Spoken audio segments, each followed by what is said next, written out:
នេះគឺជាលុយនឹងឯដែលការងារដែលខ្ញុំធ្វើមួយថ្ងៃនឹងឯពុកម៉ែបងប្អូនចង់ដឹងតើការងារធ្វើអីគេហើយលុយនេះគឺខ្ញុំបានមកពីណា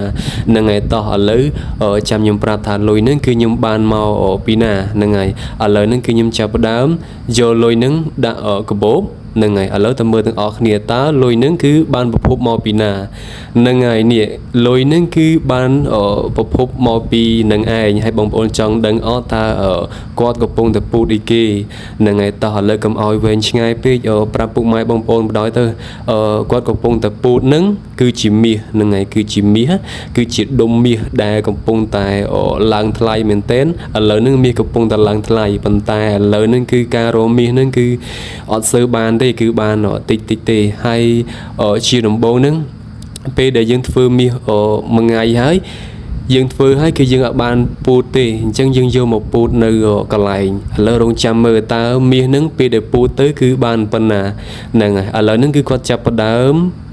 ពូតបានហើយនឹងហើយរងចាំមើលទាំងអស់គ្នាហើយនេះគឺជាមាសបងប្អូនអរគ្នានឹងហើយគឺអត់បានធំទេគឺបានតូចទេនិយាយរួមទៅមាសនឹងគឺជាមាសទាំងអស់នឹងឯងគ្រាន់តែថាវាប្រឡាក់ជាមួយនឹងទឹកម្រតនឹងហើយគឺយើងប្រឡាក់ជាមួយទឹកបារតគេហៅបារតនឹងហើយទឹកបារតនឹងគឺសម្រាប់យើងយកមកចាប់មាសឥឡូវបងប្អូនស្មានមើលតើមាសនឹងគឺបានប៉ុណ្ណានឹងហើយប្រហែលជាស្មានអត់ត្រូវទេឥឡូវនឹងគឺចាំមើលទាំងអស់គ្នាចាំមើលវគ្គបញ្ចប់ទាំងអស់គ្នាថាមាសនឹងពេលដែលថ្លឹងទៅយកទៅលក់នឹងគឺបានប្រមាណហ៊ុនហើយមាសនឹងគឺតូចទេបងប្អូនគឺអត់សូវធំទេដោយសារតែឥឡូវនឹងគឺពិបាករកមែនទែនគឺយើងរកបានតែតូចទេគឺយើងលែងបានរកធំដូចមុនហើយប៉ុន្តែដោយសារតែឥឡូវនឹងមាសវារៀងឡើងថ្លៃដែរអញ្ចឹងទោះបីជាបានតូចក៏យើងអាចបានយកទៅចាយដែរហ្នឹងហើយនេះគឺជាមាសដែលយើងពូតហើយគឺវាប្រឡាក់ជាមួយនឹងទឹកបារតគឺសឥឡូវរងចាំមើលការដុតទាំងអស់គ្នានឹងឥឡូវហ្នឹងគឺយើងចាប់ផ្ដើមយកមាសហ្នឹងគឺយកមកដុតហើយយើងរោយទឹកសាពីលើដើម្បីធ្វើការដុតហើយកន្លែងហ្នឹងគឺខ្ញុំធ្វើឲ្យរៀងញាប់តិចដោយសារតែការដុតហ្នឹងគឺវារាំងយូរដែរអញ្ចឹងណាពុកម៉ែបងប្អូនអរគ្នាឥឡូវហ្នឹងគឺយើងចាប់ផ្ដើមមកដុតឥឡូវហ្នឹងគឺយើងចាប់ផ្ដើមដុតចេញជារូបរាងមាសម្ដងតិច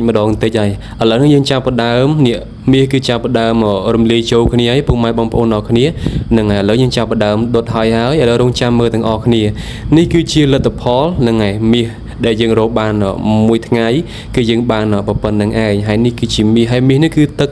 វាខ្ពស់បងប្អូនអរគ្នាគឺមាសវាប្រហែលជាទឹក97 98ដែរឥឡូវហ្នឹងមាសគឺបានចំនួនមហ៊ុន4លី 5C ហ្នឹងហើយគឺបានមហ៊ុនជាងអញ្ចឹងរយៈពេល